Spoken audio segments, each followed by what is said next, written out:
नमस्कार मित्रांनो, मी उमेश. स्वागत आहे तुमचं मराठी टेक मित्र आपल्या यूट्यूब चॅनलमध्ये. मुख्यमंत्री माझी लाडकी बहीण योजनेमध्ये जर ई-के-वाय-सी करत असताना तुमच्याकडून काही चूक झाली असेल, तर तुमच्यासाठी आनंदाची बातमी आहे. कारण आता ई-के-वाय-सी करण्यासाठी एडिट ऑप्शन देण्यात आलेलं आहे. लाडकी बहीण योजनेच्या वेबसाईटवर ज्या लाभार्थी महिलेची ई-के-वाय-सी चुकलेली आहे, त्यांना आता एक एडिटचा ऑप्शन देण्यात आलेला आहे. या एडिट ऑप्शनमध्ये तुम्ही तुमची कास्ट जर चुकलेली असेल, तर ती दुरुस्त करू शकता. जर तुमच्याकडून प्रश्नांची उत्तरे चुकलेली असेल, तर तेही तुम्ही दुरुस्त करू शकता. ज्या महिला विधवा किंवा घटस्फोटित आहेत, ज्यांचे पती किंवा वडील हयात नाहीत, अशांसाठीही यामध्ये बदल करण्यात आलेला आहे आणि त्याबद्दलचीच माहिती आज आपण या व्हिडिओमध्ये जाणून घेण्याचा प्रयत्न करणार आहोत. परंतु त्यापूर्वी तुम्ही चॅनलवर नवीन आला असाल, तर चॅनलला सबस्क्राईब करा आणि बेल आयकॉनला प्रेस करायला विसरू नका. एडिट ऑप्शनची आवश्यकता होती आणि त्यामध्येच शासनाकडून आता हा बदल करण्यात आलेला आहे. तुम्हाला यामध्ये एक वेळेस एडिट म्हणजे दुरुस्ती करता येणार आहे. ज्या महिलांचे पती वडील हयात नाहीत, अशाही महिलांना यामध्ये ऑप्शन देण्यात आलेले आहे. चला तर मग पाहूया, की जर तुमची ई-के-वाय-सी चुकलेली असेल, तर ती दुरुस्त कशी आल्यानंतर तुम्हाला इथं ऑप्शन पाहायला मिळेल. ई-के-वाय-सी प्रक्रिया राबवत असताना लाभार्थ्याकडून पर्याय निवडताना संभ्रम असल्यामुळे ई-के-वाय-सी करताना चुका झाल्या असल्यास किंवा पती किंवा वडील हयात नसलेल्या घटस्फोटित लाभार्थ्याची ई-के-वाय-सी प्रक्रिया पूर्ण करण्यासाठी अद्याप ई-के-वाय-सी प्रक्रिया पूर्ण केली नसल्यास येथे क्लिक करायचं आहे. नोट ही एक वेळ सुधारणा करण्याची अंतिम संधी आहे. तुम्हाला 31/12 पर्यंत यामध्ये दुरुस्ती करता येईल. येथे क्लिक करा. यावरती क्लिक केल्यानंतर तुम्हाला लाभार्थी महिलेचा आधार कार्ड क्रमांक टाकायचा आहे. त्यानंतर कॅप्चा कोड टाकायचा आहे आणि मी सहमत आहे यावरती क्लिक करून ओ-टी-पी पाठवा या पर्यायावरती क्लिक करायचं आहे. त्यानंतर लाभार्थी महिलेच्या आधार कार्डला जो मोबाईल नंबर लिंक आहे त्याच्यावरती ओ-टी-पी पाठवला जाईल आणि तो ओ-टी-पी तुम्हाला इथं टाकून घ्यायचा आहे. इथं पाहू शकता ओ-टी-पी गेलेला आहे आणि ओ-टी-पी टाकून सबमिट करा या पर्यायावरती तुम्हाला क्लिक करायचं आहे. या ठिकाणी पाहू शकता आता यामध्ये वेबसाईटवर बदल करण्यात आलेला आहे. इथं अनुक्रमांक पाहायला मिळेल. तुम्ही विवाहित आहेत का अविवाहित असं तुम्हाला सर्वप्रथम विचारलं जाईल. तुम्ही विवाहित असाल तर विवाहित टिक करा. अविवाहित असाल तर अविवाहित टिक करा. जर विवाहित याला टिक त्यानंतर अनुक्रमांक 2 इथं पहा. विवाहित निवडल्यानंतर पती हयात आहेत का? असतील तर येस याला टिक करायचं आहे. नसतील निधन झाले असेल तर 2 नंबर आणि घटस्फोटीत असाल तर 3 नंबर. पती हयात आहेत याला जर टिक केलं तर तुम्हाला तुमचा पतीचा आधार कार्ड क्रमांक टाकून ओ-टी-पी टाकून व्हेरिफाय करायचा आहे. जर पतीचं निधन झालेलं असेल, तर तुम्हाला आधार कार्ड क्रमांक विचारला जाणार नाही. घटस्फोटीत असाल, तर आधार कार्ड क्रमांक विचारला जाणार नाही.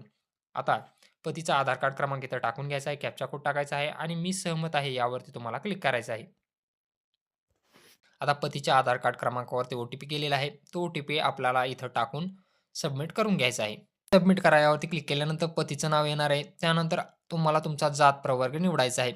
यामध्ये तुम्हाला कास्ट कॅटेगरी कुठली आहे हे स्क्रीनशॉटमध्ये पाहून घ्या. इंग्लिशमध्ये याला काय म्हटलं जातं? सर्वसामान्य म्हणजे ओपनमध्ये असाल तर तुम्हाला सर्वसामान्य करायचं आहे. तुमची कुठली कास्ट कॅटेगरी असेल ती निवडून घ्या.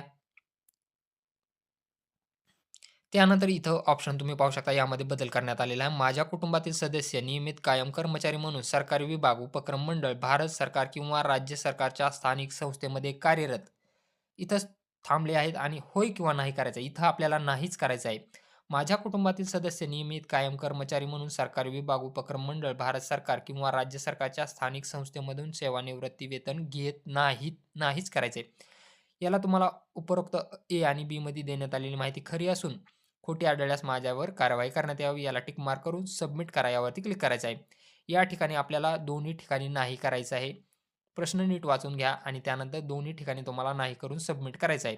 सबमिट केल्यानंतर तुमची ई-के-वाय-सी प्रक्रिया पूर्ण झालेली आहे. आता ही ई-के-वाय-सी कोणाला करायची आहे? ज्यांची ई-के-वाय-सी चुकलेली आहे अशांनीच यामध्ये दुरुस्ती करायची आहे किंवा ज्या लाडक्या बहिणींचे पती हयात नाहीत, वडील हयात नाहीत अशांनीच ही परत ई-के-वाय-सी करायची आहे. सर्वांनाच ई-के-वाय-सी परत करण्याची आवश्यकता नाही. आता ज्यांचे पती किंवा वडील हयात नाहीत त्यांनी काय करायचं आहे? सर्वप्रथम इथं लाभार्थी महिलेचा आधार कार्ड क्रमांक टाकून तुम्हाला ओ-टी-पी व्हेरिफाय करून घ्यायचा आहे. ओ-टी-पी व्हेरिफाय केल्यानंतर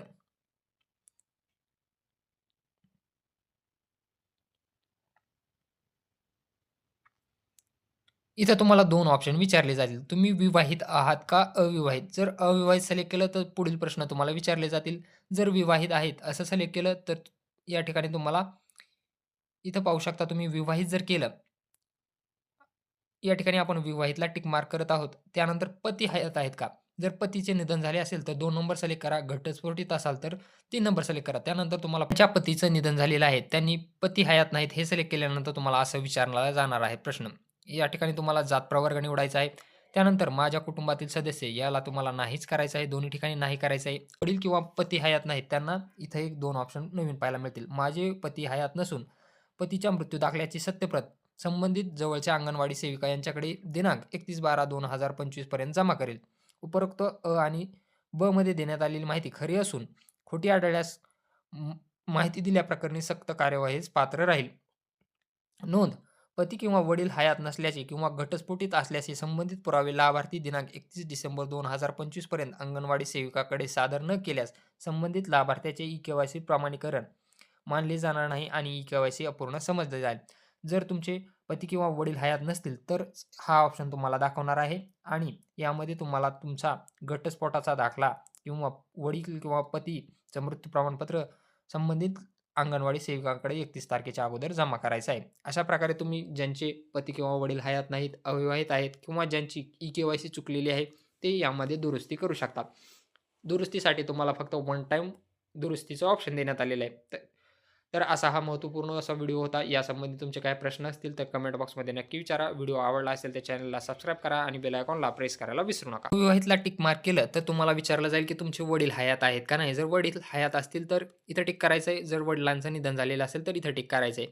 जर तुम्ही अविवाहित असाल तर तुम्हाला वडिलांबद्दल माहिती विचारली जाईल. वडील हयात नसतील तर तुम्हाला वडिलांचा आधार कार्ड क्रमांक टाकायची आवश्यकता नाही. वडील हयात असतील तर वडिलांचा आधार कार्ड क्रमांक तुम्हाला टाकावा लागेल आणि त्यानंतर तुमची ई-के-वाय-सी प्रक्रिया पूर्ण करून घ्यायची.